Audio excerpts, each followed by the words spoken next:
Howdy folks, Tex here. Welcome to Southern Belle Bigfoot. Let me introduce y'all to a great friend of mine, Selena. Hey y'all, I'm Selena. I started this channel because I had my own encounter, and I know what it's like to be ridiculed and unable to share my experiences. I want to give everyone a safe haven to share their encounters with these magnificent beings. I love to hear yours as well. Please email them to me at cwlenagarrett@gmail.com. And if you'd like to support me in my journey to the truth, my Cash App is $Selena Bigfoot, and I look forward to hearing from you. Hey! Hey, stranger, how are you? I'm doing all right, man. Well, you know, one of my best friends, he don't even realize how big of a bud he is to me. He is so awesome, always supportive. He is one of my just truly dearest friends. And I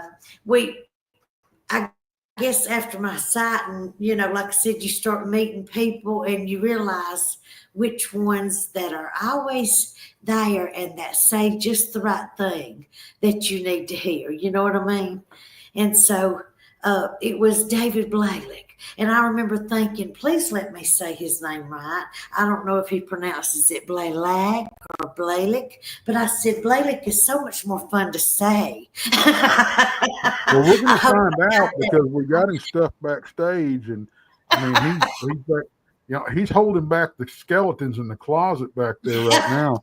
So, but I got to tell you, okay, right, real quick. One, we got something that not only this show, and I'm looking forward to this, but we got something exciting coming up this week, next week, or this weekend. God, I can't keep up with what freaking day it is. But because I'm headed to Alabama Tuesday night, and the Alabama Bigfoot Conference is Friday and Saturday, so it's Saturday, but we have the meet and greet and all that kind of stuff Friday. And there's people that's going to be there that I haven't seen in a while. I just found out that Greg Ogles is going to make an appearance, so get to see him again. But somebody that I've known for years, he's always been a friend of mine. We hit it off real quick, and that's MK Davis, and I get to meet him face to face for the first time, and I'm really looking forward to that. I get to see Melissa Adair again. Of course, me and my buddy Ryan Edwards, we're riding up together. So it's going to be a great weekend. I mean, I think it's going to be a good conference. I think it's going to be a good turnout. They're having a camp out. There's a bunch of people camping out and then come and do the conference. They're going to camp out for a couple of days beforehand. Pops is supposed to be up there. I haven't heard from him. I guess he's still on to go. But it's going to be a good one this week. Next week, I get to see you for the first time. Yes, the teacher finally. Lanita, and I get to get one of Lanita's famous hugs. So Ginger. Yes, she's probably scaring the DoorDash person today at right about now. There you go. Let me go check Tex. I'm sorry, y'all. I'm going to bring David up, and we're going to chew the fat. Get on up here, David. Hey, here I am, saddled up. There you go. All right, so how do you say your name? I know she's going to ask when you get here. It's actually Blalick. Blalick? Blalick, yeah. Okay. But she can slaughter it. Everybody does. It's an interesting spelling, But hell, I get called, Wes, and I either get the pistol or the guns or get the oil every time. Are you related to Smith and Wesson, or are you related to Wesson Oil and all that kind of mess? Not that I know of, because I'm hurting for money just like everybody else. Like, hell, I'm so damn poor I can't pay attention, That's right. But I was, and I have to apologize because, and I thought I was earlier, but I found out I wasn't. But I corrected that problem, and that was being subscribed to your channel because y'all got some good stuff. But I see our host, the boss is down below us, so I better get her back up here. Yeah. Yes. So, did you hear us talking about his last name, Selena? Well, no, that's what I was saying. I said, "Hey, David," and I had, y'all, the wonderful news about tonight is this is the last show that I'll ever do on these premises. As you can see, there's no bed or anything behind me. So if y'all wonder why I'm sitting on the floor on a pillow trying to get adjusted to these hardwood floors, it's because my furniture was moved today, and just the little small things that I'll grab for, that can fit in my car is what's left. And that was like some makeup and a blow dryer and stuff like that. Right. But anyways, I just wanted to welcome you, David. Thank you so much for coming. He's just always been that kind of friend that it doesn't matter which site you go onto their chat just to tune into whatever show. He says, "There's my Belle. Hey, there's my friend Belle." He calls me Belle, and I think that's the cutest name. But anyways, he has just been so sincere and humble. He's one of those Dale Boswell people. I always carry on, y'all know about Dale Boswell's heart and how humble he is. And David Blalick is that kind of person. But I always wondered if I was saying your name right. So was Blalick or Blalick? It's actually Blalack, but it's totally fine. I've been saying it wrong the whole time. Everybody always does. I'm telling you, I bet 99%, 99 people out of 100 would mispronounce it. Well, I'm so sorry, but still, I am so glad that you're here, and you just taught me another lesson. Like I said, Tex comes into town in a few days, and I said, the teacher finally gets to meet the student. Let's just hope he don't go, "What, you've been driving me crazy." But anyway. Well, we're going to solve a lot of issues. We're going to sit down and we're going to have in-person class, and we're going to get.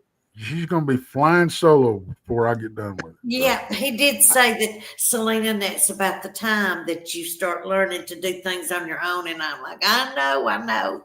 It's going to be so scary. But that time to kick the bird out of the nest, they say. Yes, I know. Quit saying it, though. There's a lot to it. It is not easy. It is not easy. Not much scares me, but I'm scared. Well, I'll tell you what, and I know, and I hate to feel like I'm taking away from the show here, David. I'm sorry, but I just want to say real quick that, when I first met Selena and everything, she wanted to, she started her own channel, and when I started working with her and everything, she hadn't even, honest to God, had never even owned a computer. So she's came a long way. I mean, she really has. She's picking it up. So, but there's another person that's going to be at the conference. Wind Clan Ken. I found out last night he's going to be at the conference. Wow. Yeah. So, Selena, this is your show. Go ahead. Well, okay. I just didn't want to interrupt and be ugly. And anyways, but David, that I just think the world of you. And I think that when I see an humble heart, I can't help it. I just start to love that person like a brother. And I just, and then the way he carries on about his family, I just love that. Anybody that loves their family the way that David does has to be a good guy. And so I just started feeling him out, and I thought he's going to be one of my dear friends before this is over with. Anyways, he turned out to be just that person. A very dear friend to me. So, hey, Winclan Kent and Patrick Noble. Hey, Patrick, I'm so glad you're here. Let's see, and Deb Bryan and last time I tried to go up and say hello to the people here, I couldn't go up to find out who it was, but it would let me go down. So we'll try to go down, see if I learn anything. But I just wanted to say hello before I got started. And Right. Verax, I hope I'm saying that name, Verax. And yes, he is a loving person. He is absolutely. Keith, I hey can't. I Keith, can't see hey chat. Doc Robinson, William Robinson. I call him Doc. Thank you so much for joining us. And like I said, I know my house, my room looks empty, but today they came and moved the large things, and so it's been an exhaustive day. But you see, I'm smiling because I'll never not smile around these two birds. Hey, Melissa, love you. Anyways, Mickey G, love you, and Patrick and everybody, Dale and everybody. And anyways, but David, I usually start off saying, tell us how you got into knowing that these creatures are real. Tell us a little bit about yourself, maybe how you got into this and how that you either know they're real or whether you believe they're real or go from there. Okay. Thank you for having me on, Selena. We've been trying to do this for a long time, and we finally got her done. So I thank you for that. And I want everybody to know in Thank you. chat, I appreciate them. I can't see chat. I'm doing tonight's show on my phone. So I'm just kind of keeping it real simple. Keep it simple, stupid, because I'm just trying to limp through this. But so pretty much probably everybody in here knows me in the chat and stuff, but I'll just make it kind of quick introduction. I'm David Blaylock, and I grew up in Northern California, very near where the Patterson-Gimlin film happened. Trinity County, California is where I grew up. And so pretty much for me, it started out as far as knowing that there was something out there. I didn't know exactly what it was back then. We didn't watch TV like a lot of kids back in, we'll say this was in the end of 1979, beginning of 1980. We didn't have like satellite TV or nothing like that. We had like 3 basic channels. So we didn't watch we didn't get to watch the Patterson-Gimlin film. We didn't get to go to theaters or nothing like that. Right. So I never had no idea that anything like that existed or that there was even movies of it or anything. So 1979, we lived in Junction City, California, and which is basically just on the back side of these mountains from where the Patterson-Gimlin film happened. And we had a bunch of cats and like a bunch of kitty cats and stuff like that. We lived at the very back of this old red clay dirt road. You go beside this pond and you just go for like a mile or two back behind this place. It was only the only residence back there, and it was just a double wide mobile home. And so I remember the year because I remember going to school and I had wrote 1979 and I had to erase the 79 and put 1980. So we lived there from when it turned from 1979 to 1980. And that would have put me, if it was 1980, that would have put me almost like 9, almost 10 years old because I was born in August.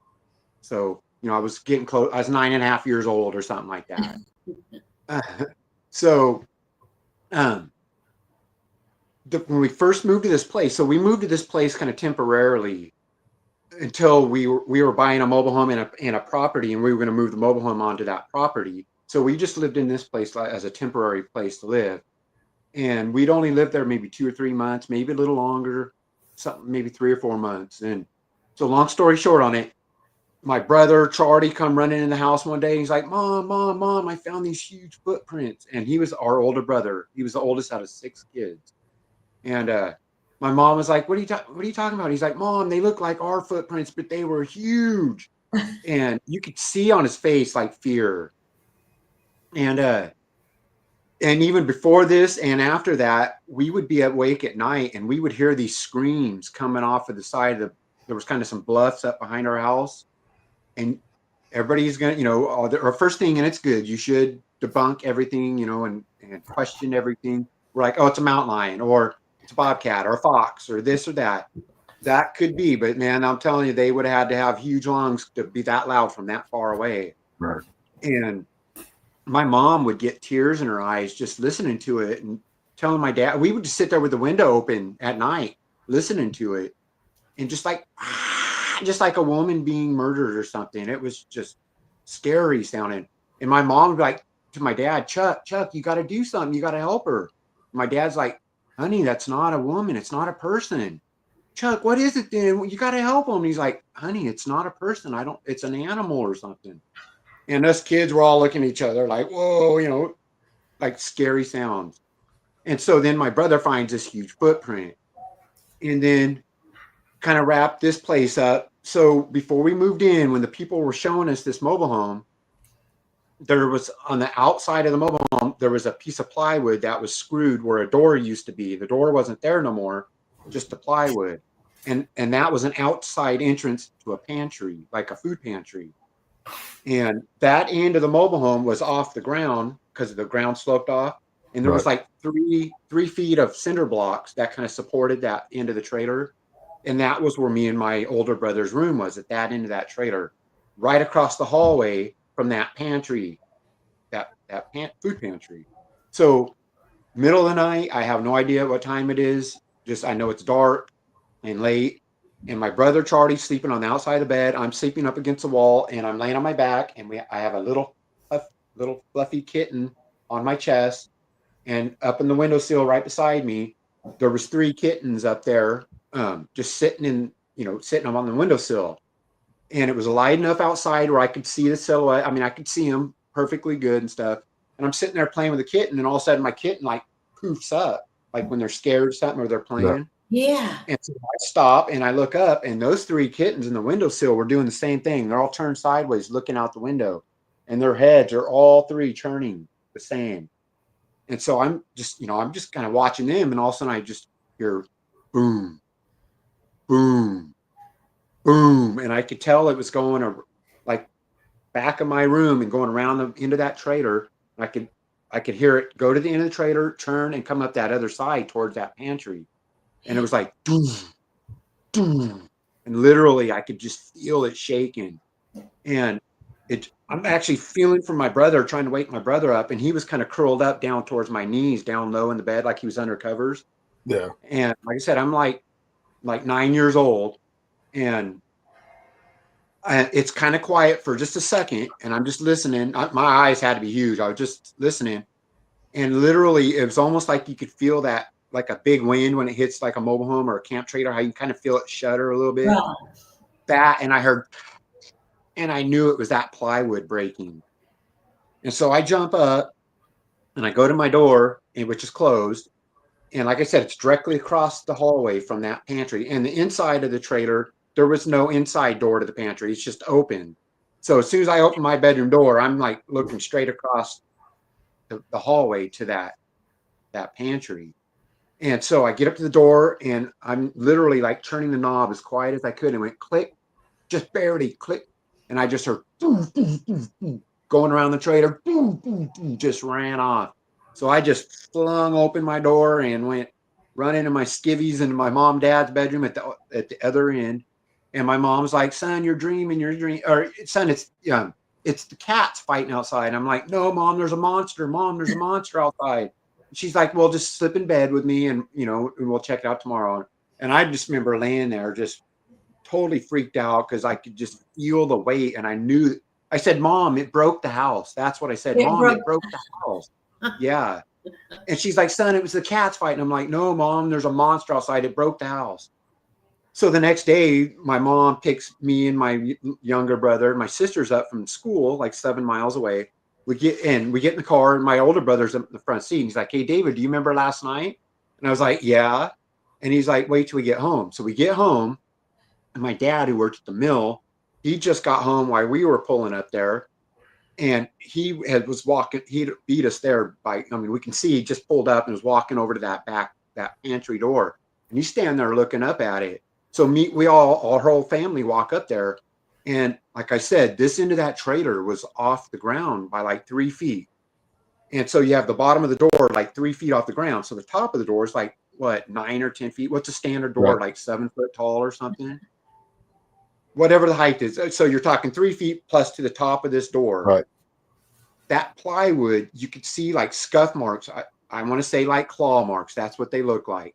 Or Right. fingernail marks, whatever they were, at the very top, just pushed in that plywood, and it was broke into the pantry. Oh my gosh. Just the very top.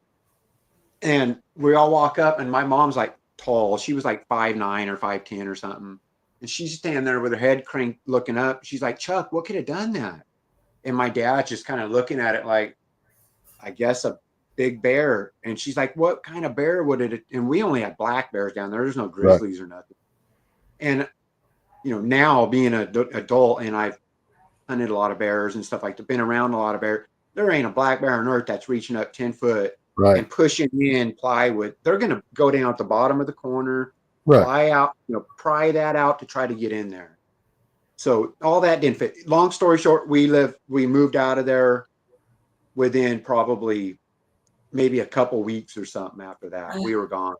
But wow. That's kind of was my introduction into anything personally to It's me. a pretty good introduction.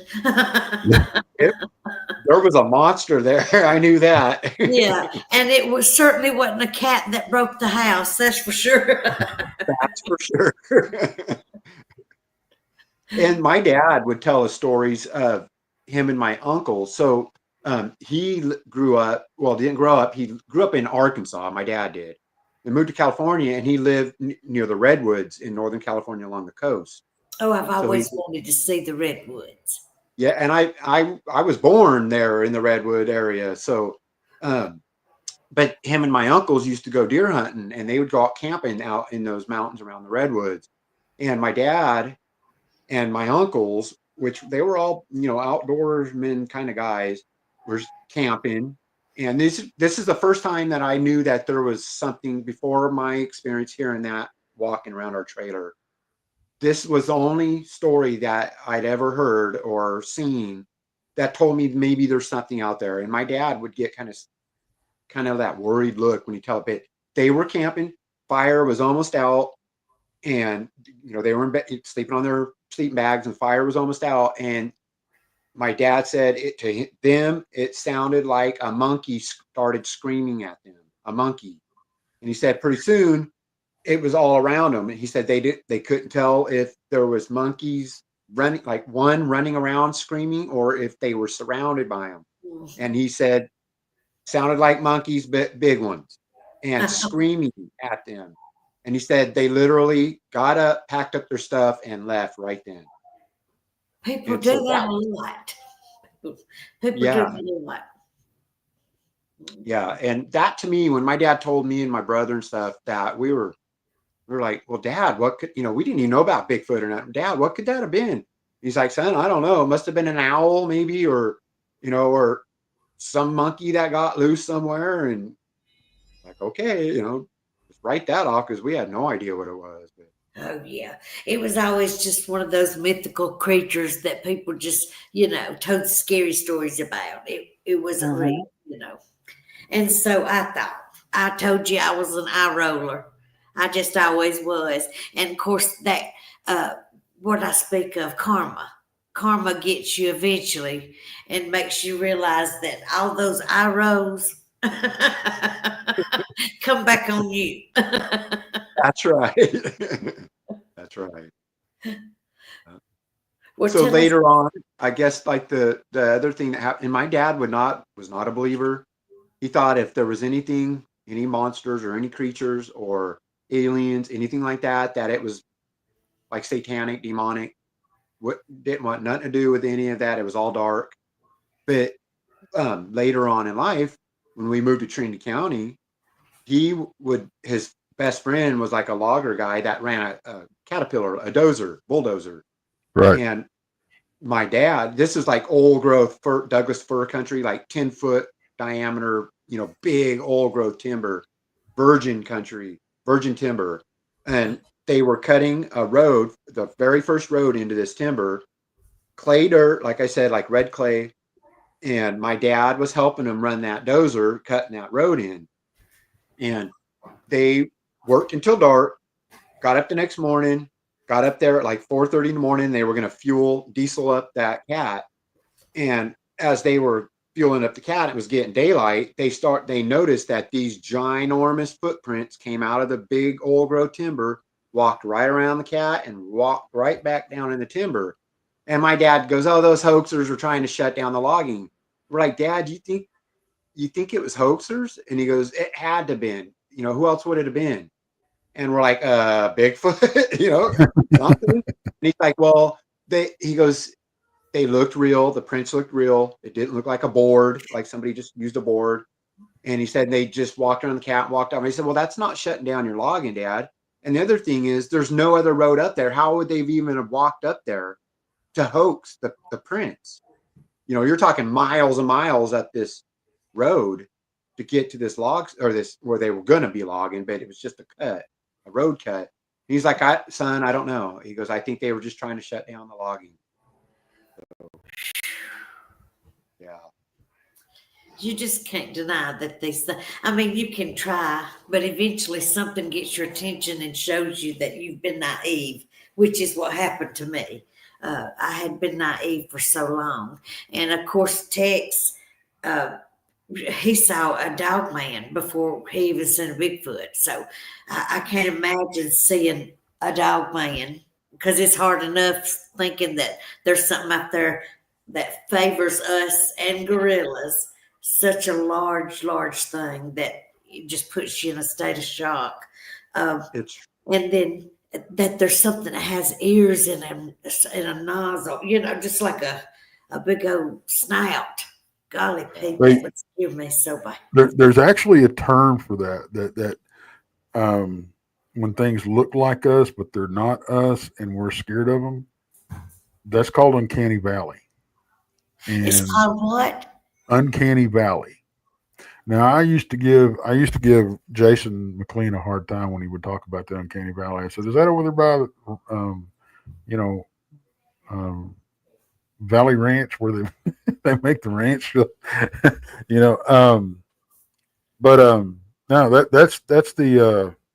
that's the term for that. When something looks human, but it's not, and it's scary. I told you he's my teacher. He teaches me a lot. But no, he wasn't kidding. I had never had a computer ever in my life.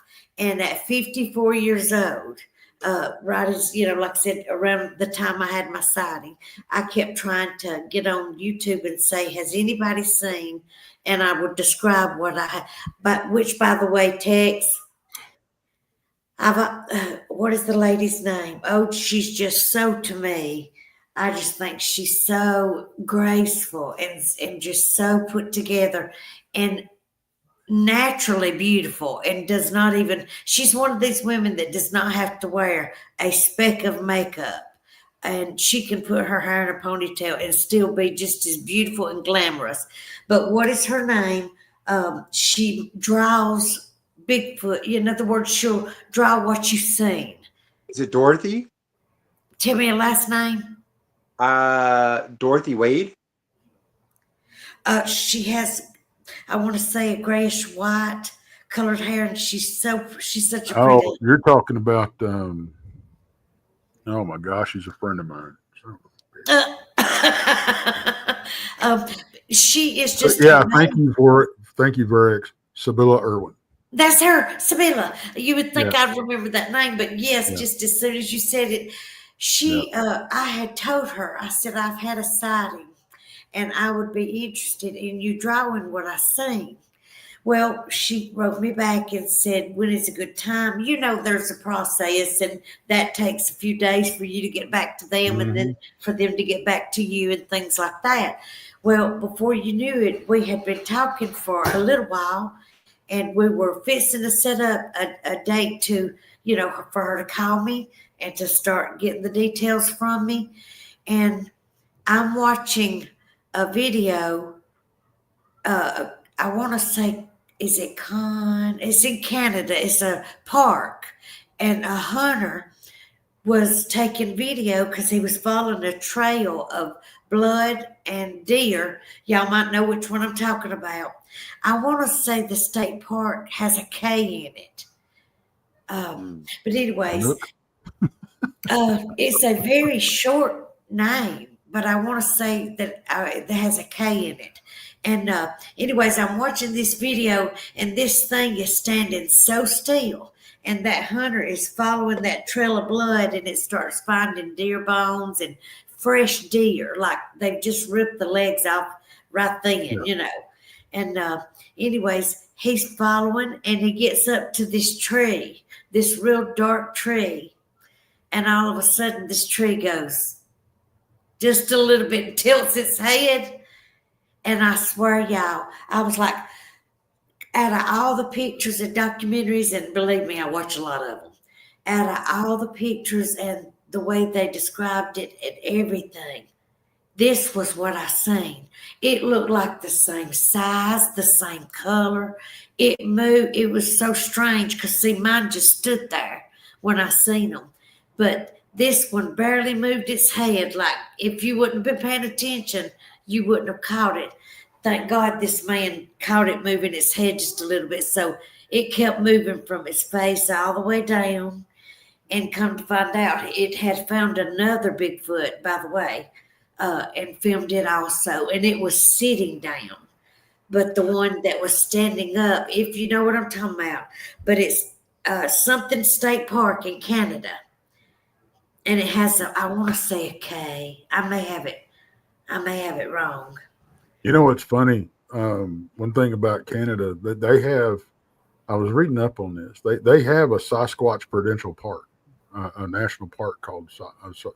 They should, because there's a lot of stuff. And well, the thing about it is, what's weird is when they got asked about it, when the government got asked about it, why'd you, if they don't exist, why did you name this, this park after it? And they said it was a joke. And I'm like, no. There is not a government in the world that's got that sense of humor. That's right. That's right.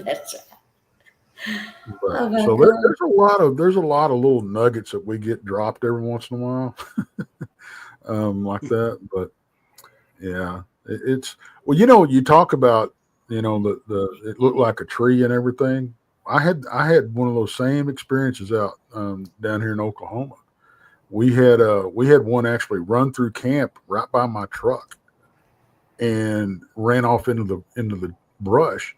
And then we got up and went over to look at it, and we couldn't see nothing but what we thought was left of a tree about 8 foot tall. It had been broken off or whatever. And it was dark. So we just could see the silhouette behind in front of the moon. And we're standing there and we're watching, and then what was left of that tree walked off. So yeah, that happens. I mean, it does. They get so still, and they are so patient. But what's funny on the other side of that, they're so good at camouflage because that's how they make their living, folks. Yes. But what's funny is I think some of them, maybe not all of them, because they're pretty intelligent. Don't get me wrong, but I think some of them have that if I can't see you, you can't see me. Because when I was me and Jason and a buddy of ours, Bob Van Buren, were scoping out a campsite down in Brown Springs. And I whipped out my binoculars, and I was just looking through the trees.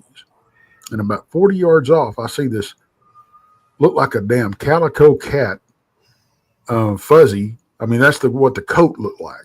But he was a good 7 feet tall, and he was hugging this tree.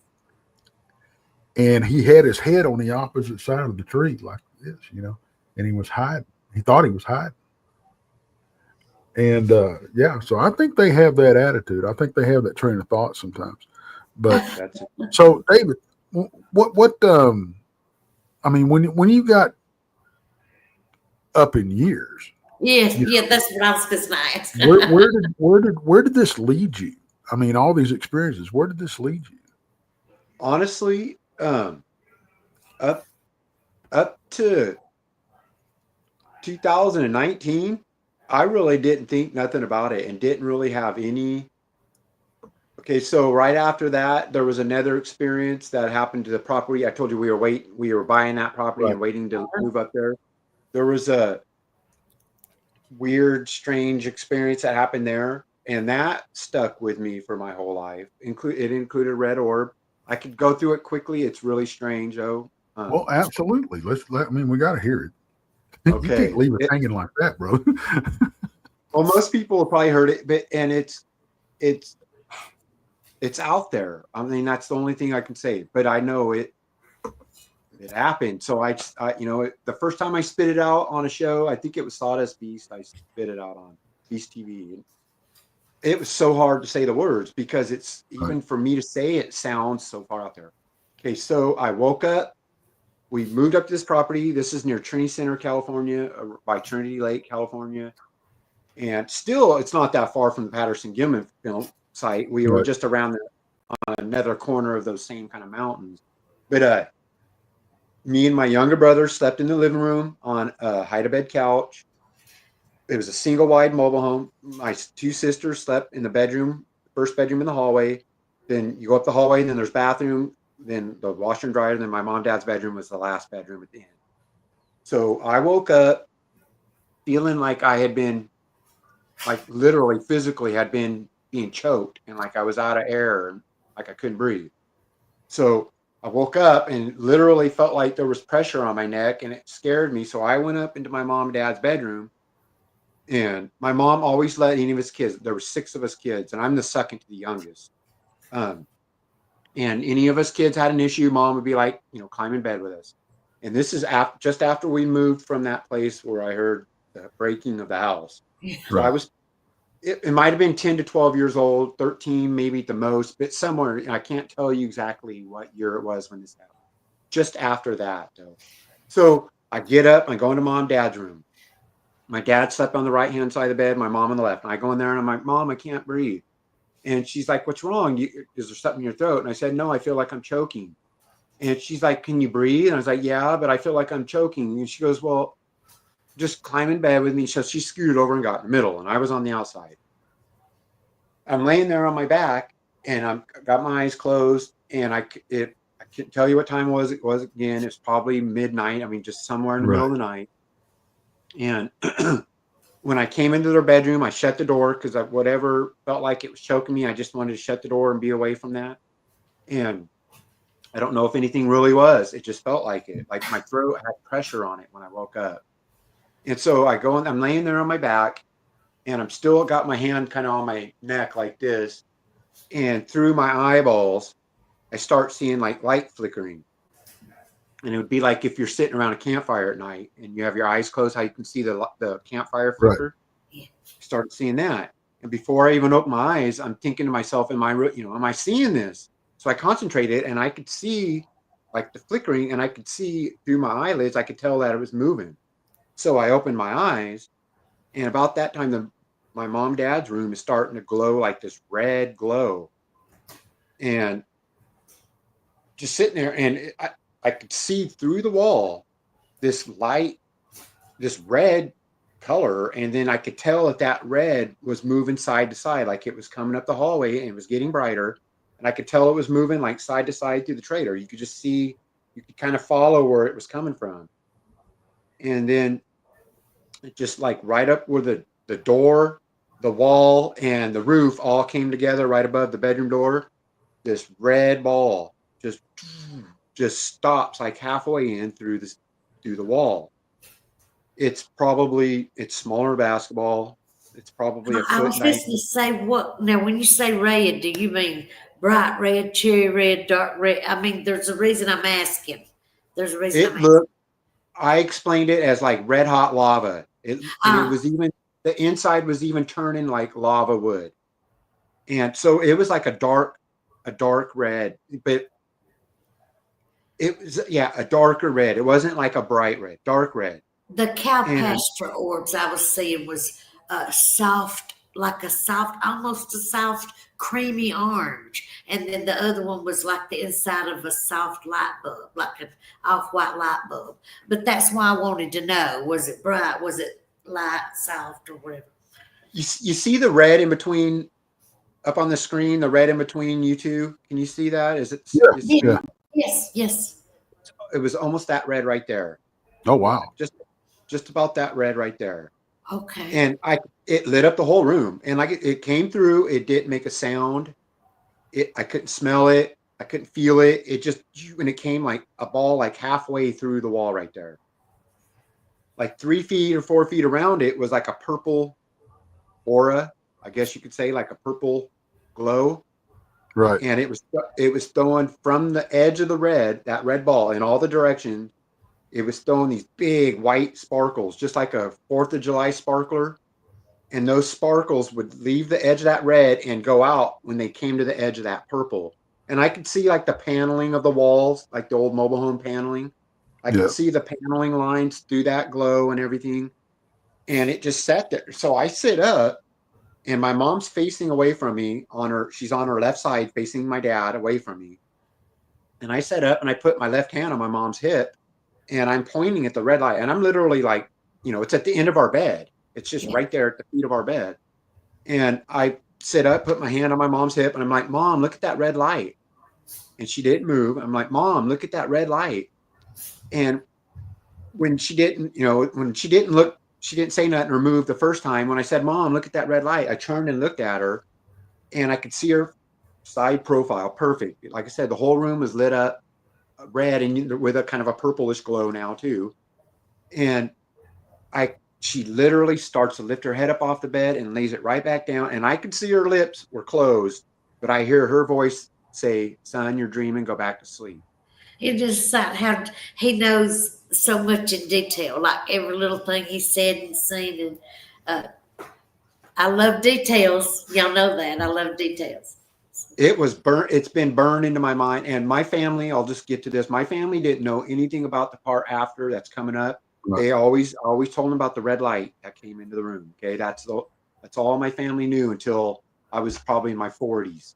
Probably in my 40s when I finally told my sister. Then I was like, oh, well, I'm going to just tell everybody. And I just told them. Once I told my story on Sawdust Beast, I was like, if they don't believe me, that's fine. They know I'm not a liar. So, but anyway, so my mom's voice, no movement of her lips, Son, you're dreaming, go back to sleep. And I'm still pointing at it, but looking at her, I'm like, no, I'm not, Mom, it's right there. And I turn and look, and it was like 2, 3, and now I'm no longer in my mom and dad's room. And I'm coming, if y'all have passed out or had a surgery, how when you come out of a surgery, how you're kind of, your eyes finally start kind of focusing. And like you're kind of confused for a second.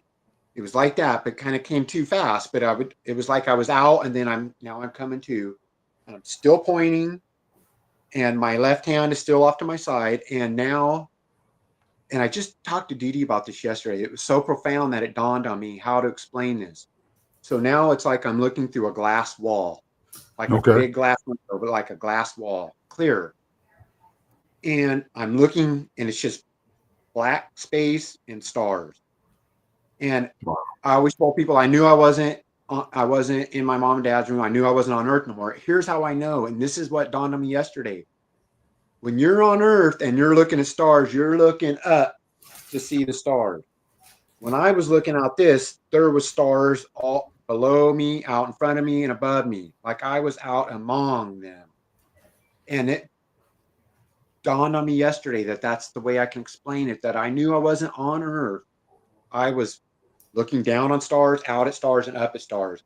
And the glass or wall, if that's what it was, I don't know if it was glass, the clear wall, apparently, if I couldn't see the floor, I couldn't see the ceiling, but it was like it was all, from the floor to the ceiling was all glass. And it looked like there was a circumference to it, like a circular to it. So that was all just bam. As soon as I woke up, I see that. And then I'm still pointing, and I'm thinking my mom is holding my hand, my left hand that was on her hip. Right. And it's just like, okay, I'm seeing stars, and I turn and I look at my arm, and I can see my pajamas. I can tell you they were a cartoon that had a little Odie. The dog's little name was Odie. Yeah. Little cartoon that I had Odie pajamas on. And so my eyes go to that. And at this point, I believe my eyes were being controlled. Okay. And my emotions everything. That's how I have to see it, because otherwise I don't know how to explain it. But my eyes go up my arm, holding my hand.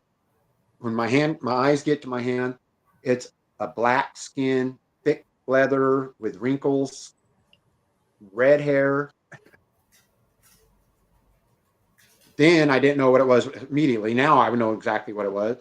And it had black fingernails that were like ours, but that came to a big, thick point, like a vampire fingernail. Mm-hmm. And it had, like how we get the white streaks kind of in our fingernails. Right. It had the exact same white streaks in its fingernail, but thick black fingernail. Orange hair, red hair. And so my eyes go to that, and it's holding my hand gently. My hand's like this, and its hand's like this. Right. And Gently, huh? gently, like just like your parent would hold your hand, Right. just gently. And I go up the arm, red hair, go up the arm, and this being and me were standing shoulder to shoulder, side by side. Both of us were facing the same direction. And it's a young Bigfoot now that I can just spit it out. Then I didn't know what it was, just this red, hairy being, big eyeballs looking straight down at me, just looking straight at me, probably the size of my dad or mom. You know, my dad was shorter than my mom, like a man size. Right. Like a man would be, about that size, about that build, about that tall, but just looking straight down at me. And then my eyes go directly from its eyes. I want to say his, because I didn't see breast, or anything like that. But like I said, it was like my eyes were controlled at what I was looking at.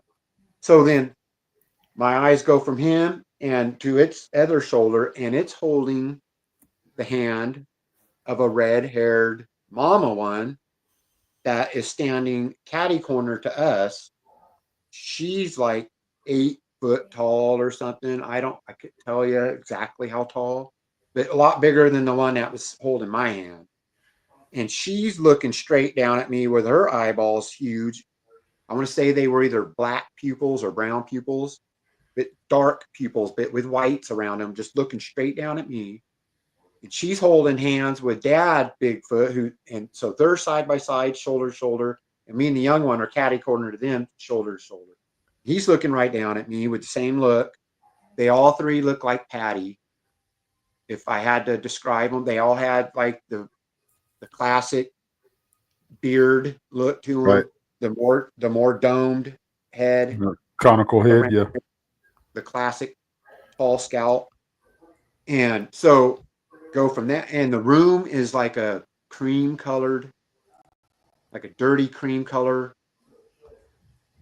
I want to say the lighting was like a cream color. I don't know if the only wall I saw was from them two. When I saw the little one, which wasn't little, but little one, then the two big ones, then my eyes go to the right a little more. And like my wall behind me is almost that color there, and probably 15 feet away from me, with their backs against the wall, facing kind of beside me, but their backs are against the wall. This is where it gets even weirder, guys. Was the first one I look at was this mantis, praying mantis looking alien being. And it had oval shaped eyeballs that were in front, and they wrapped around the side of its head. They were black, like black eyeballs, but oval shape that wrapped around the side of its head. It was tall. I would say 9-10 foot tallish somewhere now. I mean, I'm just a kid, and it's standing over there, so it's hard for me to judge. But just best I can say is like 9 or 10 foot tall. Its cheeks didn't have skin on it. Its whole face didn't have skin on it. It was like bone. It had these big jaw bones, like cheekbones, that were like burnt bone color, like charcoal bone. Like part of it was like lighter, like tanned, like you took a bone and put it in a fire. Yeah. Part of it was like tanned, and the other part was almost charcoal. Just big jaws, kind of that pointy mouth like a praying mantis would have or something. You're telling this story, and there was two brothers that went fishing, and they just couldn't believe that, come walking through the water they were fishing in, that it was waist deep and it come into more shallow water. They're describing the same thing. Everything you're saying, they described it to the T. And I'm going, I want so bad to tell you that you're describing this thing to the T. I've never heard that story. I'll have to look that up. Yes. Look up two brothers. They had to be like in their 40s when they were taking a fishing trip together. And it was so interesting. That is that. Yeah, connection. Because I've never really heard of anything that I know of that, told their story of seeing these. I've looked it up on computer, and yes, there is supposedly sightings and stuff like that. But that would have been interesting to hear that. But this thing, I couldn't tell you if it had any clothes on. I couldn't tell you what its arms or feet or body looked like. My eyes were just being controlled on what I was seeing. That's the way I feel. There was no fear. I wasn't scared. I wasn't worried. I wasn't happy. It was like being in a room full of a bunch of people, some you know, some you don't, and you're just sitting off to the side and just looking around, looking at the crowd. That's what it felt like. It wasn't scared or anything, but I do feel like my eyes were being controlled.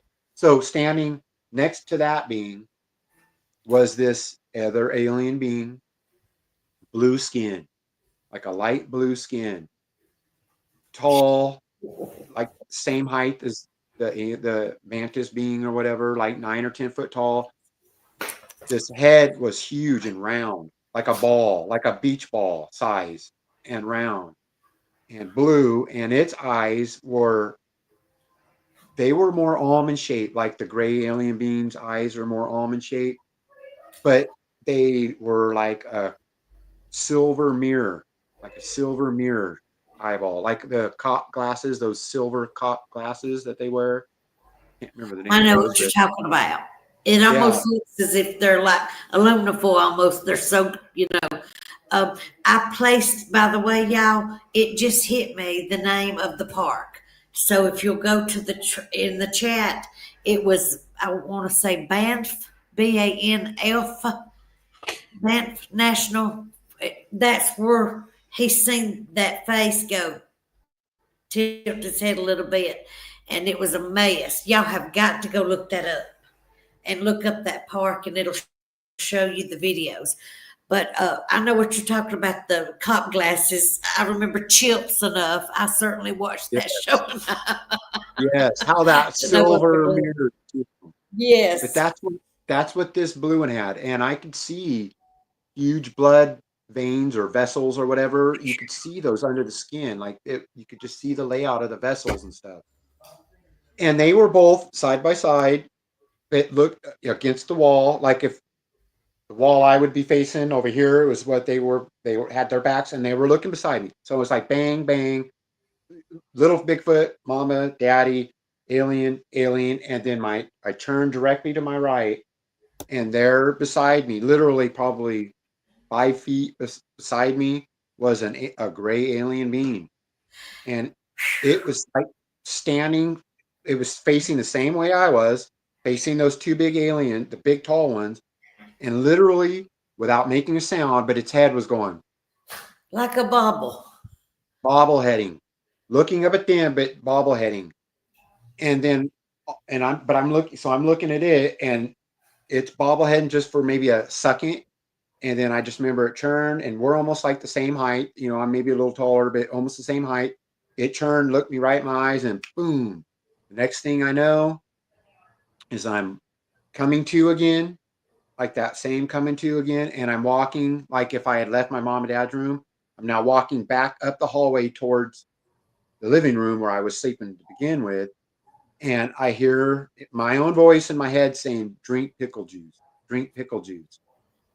So I went to the refrigerator, and I remember grabbing a jar of pickle juice and chugging pickles. And then I remember putting it in the refrigerator, closing the door. And then that's all I remember. You have to excuse my mouth. I'm going.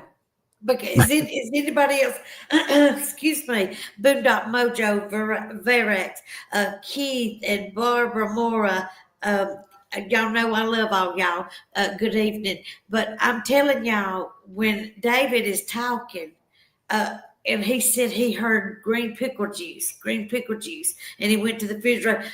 Do y'all know that immediately reminds me that they was telling him to go drink that almost as if they knew how low his sodium was or something. I mean, it's They knew strange he thing. was. Yeah, they Yeah, but knew they he were was giving you a message. dehydrated. Yeah, dehydrated. They knew, and they were telling you to go. Isn't that strange? I That's find crazy. that fascinating. The first time Yeah. I told my story in chat, that's what they were saying. That was medical reason they were saying that. That Yeah. shock, even shock can That's help with the whole shock. point. That's what I was saying, David. And you'll have to excuse me. Sometimes I tend to sometimes just tell the truth, even if it's with a smile or not. But I'm telling you right now, this is what people need to pay attention to. Out of all the big things that would catch people's eyes and ears, look what you mentioned. Pickle juice. You know what I'm saying? If you're going to make something up, you know what I mean? It's the details. It's in the details, people, because when somebody don't have to make it up and they're just, it's coming from the heart and they're telling you what happened. Listen to those small details that it don't benefit him at all to say that. I mean, you know what I'm saying? So that kind of stuff I pay attention to is the fact that it's something that nobody else has ever, hey, in other words, you're an original. Do you know what I'm saying? I've never heard anything like yours before, except for how the praying mantis creatures looked. Yeah. They didn't tell these fishermen to go drink pickle juice. You know what I mean? So Yeah, just and let I you Well, I got to always tell you, David, that's fascinating. I mean, isn't it? It yeah. is. And unfortunately, we're running out of time. But, and Oh, I know that Selena's yes. going to invite you anyway, so I'm going to jump in front of her and do it. Yes, please. Would you please come back and do a part 2? sure. That is I awesome. mean, you just now got us to the good part. 2019 was when it got the Bigfoot stuff. Wow. You know, I'll just say something real quick too on that relates to this story. That what I just said. It's not really a story related to that experience, but so there was some people that lived down the road from us. So we lived up this road and it just wound for miles up this mountain, and there were just properties scattered here and there. The closest neighbor to us lived down the road from us, and me and my younger brother used to go down there all the time. There was like two elderly people, then there was two mentally challenged people, a male and a female, that were together. And then there was a older man who was the son of the elderlies and his son that lived on this property. Well, me and my brother were friends with the mentally challenged guy. His mentality was the same as me and my younger brother, but he was like Right. 30. So we'd go out and play and throw rocks and do whatever. But so me and my brother and play video games. He had video games. Me and my brother didn't. So we'd go down there and play video games every now and then. And they used to tell us, and we thought that we kind of not laughed to their face, but we kind of laughed at them like most people do that doubt nowadays, that when you tell them about Bigfoot or anything, they told us that there was a family, a mom and dad and a baby Bigfoot, that they would hand feed off of their deck at night. Huh. And they even said that they were red haired. And me and my brother were like, you know, can you tell us that again? And they would tell us, yeah, we would come out and I think they talked about like peanut butter crackers, like different foods that they would sit there and hand. And we just kind of, you know, just like take it in and wait to get away from them and be like, can you believe they said that? And then I found it fascinating that that's what I ended up seeing was a mom and dad and a younger one, red haired. And I kind of, you know, connected that. I was like, whoa, maybe. And I felt like the Bigfoot were abducted just like I was. And that they were on lockdown just like I was. David, listen. If I promise to call you Blaylock, will you come back? Because I promise you can call me whatever. I've been saying Blaylock. You can say Blaylock all you want, Oh Selena my Bella. gosh, I can't believe that. I mean, he just now got to the good stuff, you know, and I was It like, goes oh my fast. gosh, It goes he's fast. drawing a sand and then it's time to go. So it's like We get that all the time. I mean, because people have to start out at a certain point and get to what they're trying to get to. So, but my Lord, it's so good to finally, first of all, meet with you face to face instead of hey, buddy, and chat. But Same. So do you mind setting up with one day and getting in touch with Tex when you have a day off that you might could get back with us? And I have the calendar above me, y'all. And David was tonight. And let's see. Oh, Scott Hunt is next Sunday. Keith from 1675 is going to be the following. Oh, y'all, and Sheila and Scott Granger. And then and Brenda Harris. Now listen, Tex will tell you about that lady because they said she's going to knock our socks off. Everybody be watching that one. And I'm not going to stand up right now, y'all, because I'm telling you I'm on a pillow on a hardwood floor. But I will tell you that in July, I do know that we do have Jeff Meldrum coming. And so we know Dr. Jeff Meldrum will be coming in July. Do y'all remember with the 20th, 21st, something like that? 20th. Whatever that Sunday is. The 20th. But my calendar's up there and I'm in the floor, and y'all would laugh so hard if you seen me trying to get up. Anyways, the good news is, like I said, I will be at the new place tomorrow. And I thought about doing some lives beside the lake, at the picnic table beside the lake. And so, if you're going to be at a beautiful place, why not show it off? And you know me, Lord of mercy, y'all had to have been praying for me, because there is no way something so amazing can happen to a person like me without you fellers, Winclan Ken and Freaky Geek and Barbara and Keith and Pat and all y'all wonderful people, praying for me. Because since day one, I have felt that there's been some people mention my name, and you got me through this. And so thank you so much. But yes, y'all, David, if you can, like I said, either me or text one. If you text me, I'll send it straight to Tex. But he's eventually going to make me start doing shows by myself. And I will lose all fingernails, I'm telling you. I'll be like... Because I get scared. Well, I will definitely do that, and I'd be honored to come back. And I was honored to be here this time, and I really appreciate you guys. We just love you, David. Don't ever forget that. And listen, I'm telling you right now, I love the details, because it's unlike the 100,000 stories you've heard before that sound just alike. That's, what I'm saying. It's nothing like the 100,000 stories you've just heard in a row that sound just alike. And I love that about your story. So come back and be with us again, please. Get in touch with me at Text for part 2, everybody. And don't forget Miss Furby. We love y'all. And Bobby Younts, hey, I love y'all so much. And like I said, my thing won't go up. I got to find out what I'm doing wrong. Hey, Teach. Put that in your notes. You need to teach me how to scroll up, because it won't go up if I mess the arrow. I'll take care of it. Anyways, we love y'all so much. Bye, David. Thank you so much for coming on. You're welcome. We'll see y'all later. Y'all have a good week. We love David Blaley.